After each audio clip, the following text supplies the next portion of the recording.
नमस्कार श्रोताओं, कहानियों का कारवा चैनल में आप सबका स्वागत है।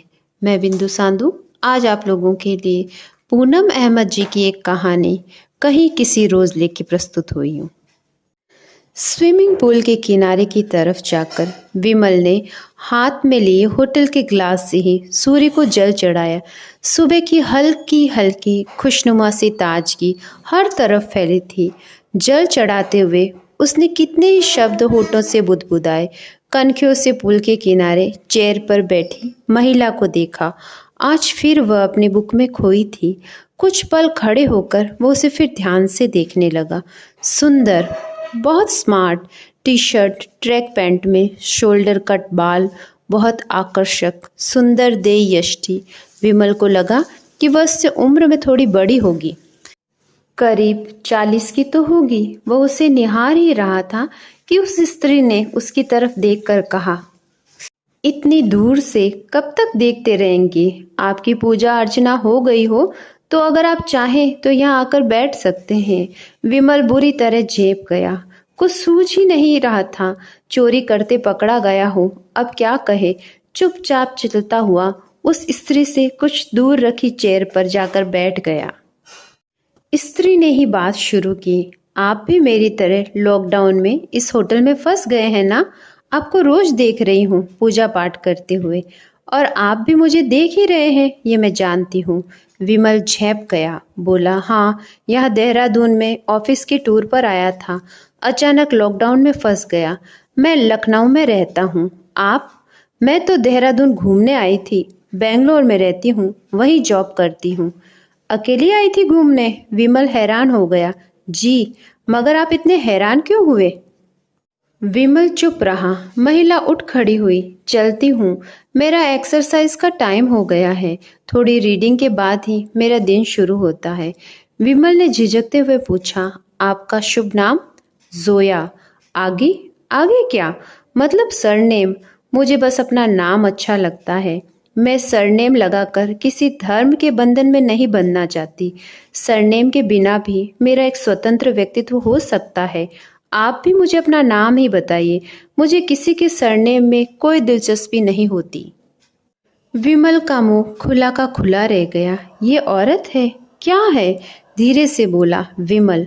ओके बाय कहकर जोया चली गई। विमल जैसे एक जादू के असर में बैठा रह गया। लॉकडाउन के शुरू होने पर रुड़की के इस होटल में 8-10 लोग फंस गए थे। कुछ यंग जोड़े थे जो कभी कभी दिख जाते थे, कुछ ऐसे ही टूर पर आए लोग थे। दिन भर तो विमल लैपटॉप पर ऑफिस के काम में बिजी रहता। वो बहुत ही धर्म भीरू, दबू किस्म का इंसान था। उसकी पत्नी और 2 बच्चे लखनऊ में रहते थे, जिनसे वह लगातार टच में था। जोया को वह अक्सर ऐसे ही स्विमिंग पूल के आसपास खूब देखता। अक्सर वह इसी तरह बुक में खोई रहती। जोया एक बिंदास नास्तिक महिला थी। बेंगलोर में अकेली रहती थी। एक कॉलेज में फाइन आर्ट्स की प्रोफेसर थी। विवाह किया नहीं था। पेरेंट्स भाई के पास दिल्ली में रहते हैं। घूमने फिरने का शौक था। खूब सोलो ट्रैवलिंग करती, खूब पढ़ती, हमेशा बुक्स साथ रखती। अब लॉकडाउन में फंस गई थी तो बुक्स पढ़ने के शौक में समय बिता रही थी। वह बहुत इंटेलिजेंट थी। कई फिलोसोफर्स को पढ़ चुकी थी। कई दिनों से देख रही थी। विमल उसे चोरी चोरी खूब देखता है। उसे मन ही मन हंसी आई। विमल देखने में स्मार्ट था, पर उसे एक नज़र देखते ही जोया को अंदाजा हो गया कि वह धर्म में पोर पोर डूबा इंसान है। होटल में स्टाफ बहुत कम था। खाने पीने की चीज़ें भी सीमित थी, पर काम चल रहा था। विमल का आज काम में दिल नहीं लगा। आंखों के आगे जोया जैसे एक साया सा लहरा रहा था।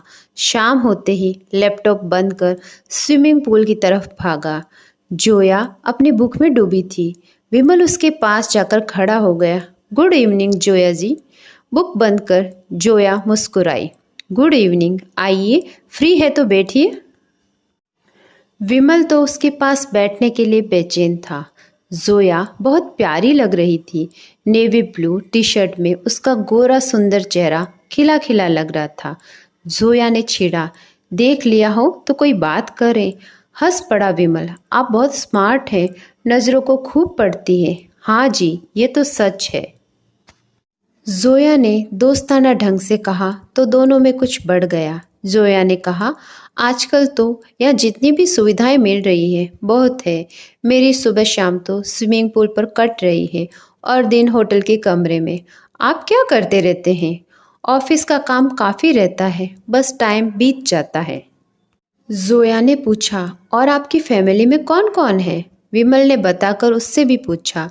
जोया ने जब बताया कि वो अविवाहित है, विमल बहुत हैरानी से उसका मुंह देखता रह गया। जोया हंस पड़ी। आप बहुत हैरान होते हैं बात बात पर। विमल को अब तक जोया के जोली नेचर का अंदाजा हो गया था। जोया ने फिर कहा, मैं अपनी लाइफ अपने तरीके से एंजॉय कर रही हूँ। पता नहीं लोग मेरी लाइफ पर हैरान ही होते रहते हैं। जैसे मैं जीती हूँ, मुझे उस पर गर्व है। आपको एक फैमिली की ज़रूरत महसूस नहीं होती? पेरेंट्स है, भाई है, बाकी पति और बच्चे जैसी चीज़ की कभी कमी महसूस नहीं हुई। मैं तो यहाँ लॉकडाउन में फंसा होना भी इंजॉय कर रही हूँ। आपके पास पैसा हो तो आपको लाइफ में ऐसे ही इंजॉय करनी चाहिए। आजकल आप क्या पढ़ रही हैं? Karl Marx. और क्या शौक है आपके? खुश रहने का शौक है मुझे। बाकी सब चीज़ें इसके साथ अपने आप जुड़ती चली गई। आज डिनर साथ करें? आप तो मेरा फास्ट है, मंगलवार है, मैं ज़रा धार्मिक किस्म का इंसान हूँ। जोया मुस्कुराई तो विमल ने पूछ ही लिया, आप किस धर्म को मानती है? मैं तो धर्म के खिलाफ हूँ, क्योंकि इसमें मेरे तर्कों का कोई जवाब ही नहीं है। लोगों ने मुझे हमेशा दिमाग से काम लेने की सलाह दी, मैंने मानी, बस मैंने फिर नास्तिक हो गई। और न ये मज़ेदार बात है ना, जब लोग मुझसे मेरा धर्म पूछते हैं मैं कह देती हूँ, नॉन डिस्कशन। मैं तो ये मानती हूँ कि भगवान हर वस्तु में है और सबसे ऊपर भी है। भगवान को अपने आसपास ही महसूस करती हूँ। इसी अनुभूति से जीवन सफल हो सकता है। भगवान ही हमारी सब मुश्किलों का अंत कर सकता है। और मैं कार्ल मार्क्स की इस बात को मानती हूँ कि लोगों की खुशी के लिए पहली ज़रूरत धर्म का अंत है। धर्म लोगों का अफीम है। आप विदेशी लेखकों की बुक्स शायद ज़्यादा पढ़ चुकी हैं। नहीं, ऐसा नहीं है। मुझे B.R. अम्बेडकर की यह बात भी बहुत पसंद है, जो उन्होंने कहा था, मैं ऐसे धर्म को मानता हूँ जो स्वतंत्रता, समानता और भाईचारा सिखाए। पर जोया जी, आप मुझे सिर्फ जोया कहकर पुकारे, यही मुझे अक्सर बहुत फिजूल सी चीज़ें लगती हैं। विमल थोड़ा हिचकिचाया, पर उसे अपने मुंह से निकला सिर्फ जोया बहुत प्यारा लगा। वह इस नाम पर अब मर मिटा था। इस नाम में ही उसके अंदर एक हलचल मचा दी थी।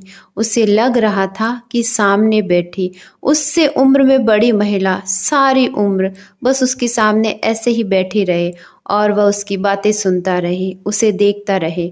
Beauty with brain. तो आज आप फास्ट में डिनर में क्या खाएंगे? फ्रूट्स और मिल्क? जोया मुस्कुरा दी। मैंने तो अपनी लाइफ में कभी कोई फास्ट नहीं रखा। मैं सचमुच हैरान हूँ, आप किसी भी धर्म को नहीं मानती? अच्छा ठीक है, चलो मुझे ये बता दो कि आपके पेरेंट्स का सरनेम क्या है? जोया बहुत जोर से हंसी।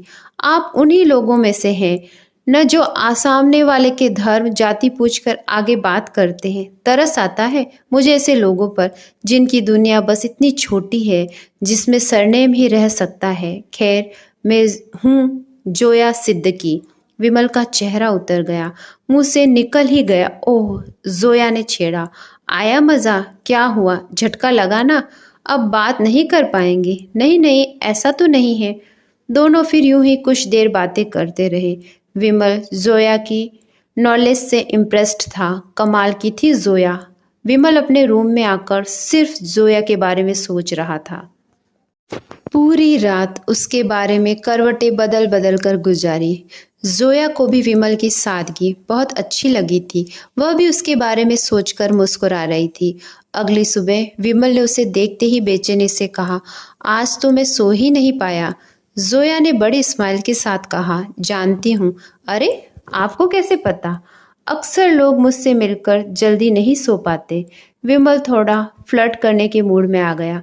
बहुत जानती है आप ऐसे लोगों को। हाँ जनाब, बहुत देखे हैं। दोनों ने अपने आप को एक दूसरे के कुछ और करीब महसूस किया।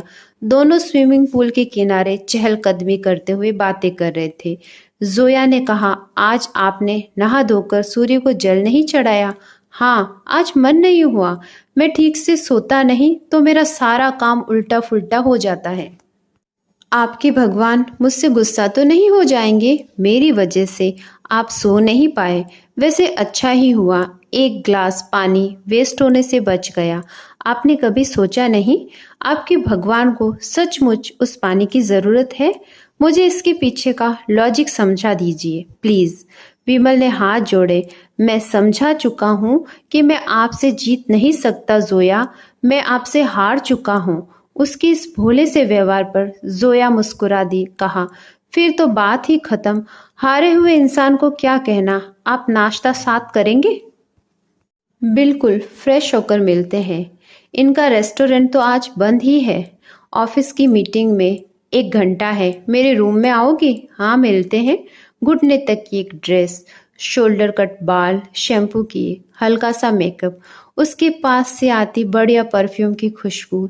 तैयार विमल ने जब अपने रूम का दरवाज़ा खोला, जोया को देखता ही रह गया। बहुत सुंदर थी। उसके रूप के जादू से बचना विमल को मुश्किल लग रहा था। वो पूरी तरह उसके होशो हवास खो चुका था। विमल ने उसकी पसंद पूछ नाश्ता ऑर्डर किया। वेटर स्टेचू सा चेहरा लिए चला आया तो जोया हंस दी। आज तो इन लोगों का भी टाइम पास करने का हमारा टॉपिक मिल गया है। ये बेचारे भी लॉकडाउन में ऐसी बातों के लिए तरस गए होंगे। विमल को बहुत जोर से हंसी आई। क्या क्या सोच लेते हो आप भी? तुम भी कहो, मुझे तो अच्छा लगेगा। आप बहुत दूर कर देती हैं सामने वाले को। पर आप मुझसे भी बड़ी हैं शायद। शायद नहीं, बड़ी हूँ। पर मुझे तुमसे तुम ही सुनना अच्छा लगेगा। विमल, जब करीब आ ही रहे हो तो फॉर्मेलिटीज क्यों?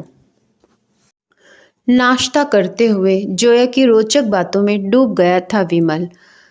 उसने कहा, मैं बहुत जगह घूमी हूँ। तुम्हें पता है, डेनमार्क और स्वीडन में लोग धार्मिक बहुत कम है और सबसे अच्छी शिक्षा है। अपराध न के बराबर है। ईमानदार लोग हैं। जोया और विमल ने काफ़ी अच्छे मूड में नाश्ता खत्म किया। जोया फिर उठ गई, बोली, अब तुम ऑफिस के काम करो, मैं चलती हूँ। विमल का मन ही नहीं कर रहा था जोया उसके पास से जाए, पर मजबूरी थी, एक मीटिंग थी। बोला, तुम क्या करती हो पूरा दिन होटल में जोया? आराम, बुक्स, एक्सरसाइज, कुछ फ़ोन कॉल्स। फ़ोन पर नेटफ्लिक्स भी देखती हूँ। अच्छा, कौन कौन से शोज़ देखती हो? सीक्रेट गेम्स देख रही हूँ आजकल। वैसे और बहुत से देख लिए। विमल की आंखें कुछ चौड़ी हो गई। Secret games? हाँ, तुम हैरान हुए? विमल हंस पड़ा। जोया चली गई। शाम को दोनों फिर देर तक स्विमिंग पूल के किनारे बैठे रहे। चाय भी साथ पी। जोया ने शरारती स्वर में कहा, आज डिनर मेरे रूम में। विमल ने हाँ में सिर हिलाया। विमल अब उससे अपनी फैमिली की बातें कर रहा था, अपनी वाइफ और बच्चों के बारे में बता रहा था। जोया पूरी रुचि से सुनती रही, फिर बोली, आप अपनी वाइफ को मेरे बारे में बताएंगे? नहीं कहता हुआ विमल मुस्कुरा दिया तो जोया हंस पड़ी। कहा, इसीलिए मैंने शादी नहीं की। दोनों इस बात पर एक दूसरे को छेड़ते रहे। रात को डिनर के लिए जब विमल तैयार होने लगा, मन ही मन सोच रहा था, वह अपनी वाइफ को धोखा दे रहा है। भगवान उसे कभी माफ नहीं करेंगे, यह पाप है, वगैरह वगैरह। पर जब जोया की हसीन कंपनी याद आई, तब सब नैतिकता धरी की धरी रह गई। जोया विमल के साथ समय बिताने के लिए उत्साहित थी। उसे विमल का स्वभाव सरल सहज लगा। वह उससे खूब मजाक करने लगी थी। उसे अपनी बातों पर विमल का झेपना बहुत अच्छा लगता। रात को विमल उसके रूम में आया। दोनों ने काफ़ी सहज होकर कुछ देर बातें की। डिनर ऑर्डर किया। खूब हंसते हंसाते खाना खाया। वेटर सब क्लीन कर चला गया तो जोया ने कहा, विमल, मुझे तुमसे मिलकर अच्छा लगा। ये और बात है कि हम एक दूसरे से बिल्कुल अलग हैं। जोया, मैंने बहुत सोचा कि तुमसे दूरी बढ़ाऊं, पर दिल है कि अब मानता ही नहीं। कहते कहते विमल ने उसे अपनी बाहों में भर लिया। जोया भी उसके सीने से जा लगी। जोया की संगत का ऐसा असर हुआ कि हर बात में धर्म और ईश्वर की बात आंख मूंद कर मानने वाले विमल को अब कुछ याद न आता। ऑफिस के पहले और बाद का सारा समय जोया के साथ ही होता। वेटर्स और बाकी स्टाफ से दोनों की नज़दीकी छुपने वाली थी नहीं, पर दोनों को परवाह भी नहीं थी किसी की। विमल पूरे का पूरा बदल रहा था। न उसे सुबह जीवन भर का नियम सूर्य को जल चढ़ाना याद रहा, न कोई फास्ट। अब उसे जोया की तर्कपूर्ण बातें भाती। दुनिया भर के दार्शनिकों के कोट्स जोया के मुंह से सुनकर उसका दिल खुश हो जाता। आजकल वह कितनी इंटेलिजेंट महिला के साथ रात दिन बिता रहा है। अपनी फैमिली से बात करता हुआ भी वह अब परेशान नहीं होता, बल्कि उसे फ़ोन करने की जल्दी होती। वह इस लॉकडाउन को अब मन ही मन थैंक्स कहने लगा। जोया वह तो थी ही अपनी तरह की एक बंदी। विमल का दीवानापन देखकर वह हंस देती। अचानक ट्रेन्स और बाकी सेवाएं शुरू हो गई। जोया के एक स्टूडेंट ने रुड़की में अपने किसी रिश्तेदार को कहकर पास दिलवाकर जोया के टैक्सी से दिल्ली जाने का इंतज़ाम कर दिया।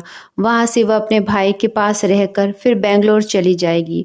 उसने यह खबर जब विमल को दी तो विमल को ऐसा झटका लगा कि उसका चेहरा देखकर जोया गंभीर हुई। विमल, हमारे रास्ते मंजिल अलग हैं, इसमें तुम इतना उदास मत हो, मुझे दुख हो रहा है। विमल ने उसका हाथ पकड़ लिया, गमगीन स्वर में बोला, मैं तो भूल ही गया था कि हमें बिछड़ना भी होगा। जोया अपनी पैकिंग करने लगी। होटल वालों को इस समय ध्यान रखने के लिए विशेष रूप से थैंक्स कहा। वेटर्स को बढ़िया टिप्स दी। विमल भी टूटे दिल से जाने के रास्ते खोजने लगा। चलते समय जोया विमल के गले लग गई, अपना कार्ड दिया और बोला, जब मन करे फ़ोन कर लेना। वैसे मैं जानती हूँ कुछ ही दिन याद आएगी मेरी, फिर अपनी लाइफ में बिजी होकर कभी कभी ही याद करोगे मुझे। और तुम? जोया बस मुस्कुरा दी, कहा कुछ नहीं। टैक्सी आ गई। जोया बैठने लगी तो विमल ने बेकरारी से पूछा, जोया कब मिलेंगे? ऐसे ही कभी, कहीं किसी रोज। टैक्सी चली गई। विमल का दिल जैसे बहुत उदास हुआ। मन ही मन कहा, जोया सिद्दीकी, बहुत याद आओगी तुम। अभी आप सुन रहे थे पूनम अहमद जी की कहानी कहीं किसी रोज़। कहानी के अंत में आप लोगों से विनम्र आग्रह है, कृपया मेरे चैनल को लाइक करें, शेयर करें, सब्सक्राइब करें। धन्यवाद।